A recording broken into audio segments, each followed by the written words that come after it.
Keith Thurman has always been saying he wants to rematch with Pacquiao. He wants Errol Spence. But the key to both of those fights is fighting Ugas. And the reason Keith Thurman said he didn't fight Ugas is because Ugas wasn't on his timeline. I would have to agree with Boxing News 24. Keith Thurman was trying to avoid Ugas. Keith Thurman wanted a rematch with Pacquiao, and he wanted to fight with Errol Spence with no obstacles. Ugas presents a big obstacle, and I believe Keith Thurman could have got that fight with Ugas before Pacquiao did. But like I told you before, people want to clown on Ugas about those 4 losses. One of those losses was against Sean Porter. Ugas is dangerous at 147 for anybody, any contender in the 147-pound weight class. I'm not saying he would beat Keith Thurman, but Keith Thurman would be in for a fight. Like I said, the injury-prone Keith Thurman wants those fights on a silver platter. Makes me wonder, is One Time ever going to fight again? If he doesn't fight again, that's cool, because I like him as a boxing commentator better.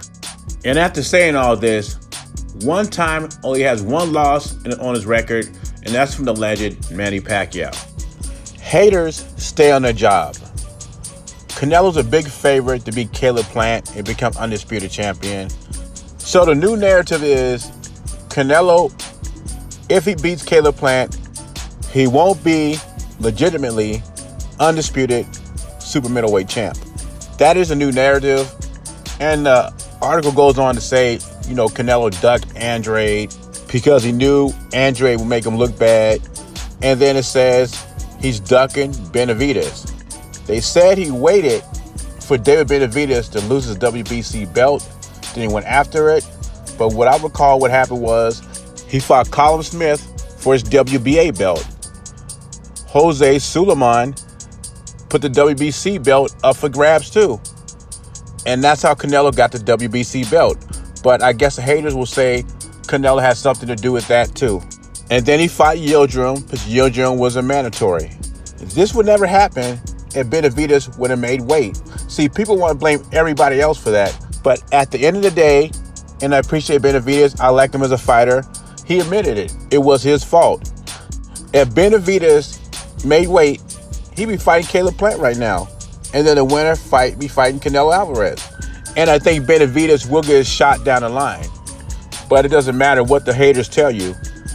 If Canelo beats Caleb Plant, he is undisputed at 168. I think it's funny. Before Canelo even thought about fighting Caleb Plant, everybody told me how good Caleb Plant was, and Canelo wouldn't dare fight him. Now he's fighting Caleb Plant, and Caleb Plant's a cherry pick. If he fights Demetrius Andrade and beat the brakes off him, well, who did Demetrius Andrade fight? He didn't fight anybody. Or if he finally gets around and fights David Benavidez and he beats him, what are they going to say? Well, David Benavidez was inexperienced. He hasn't been in there with elite competition. Like the comment I read about a week ago, pretty soon they're going to want Canelo to fight Fury and Joshua.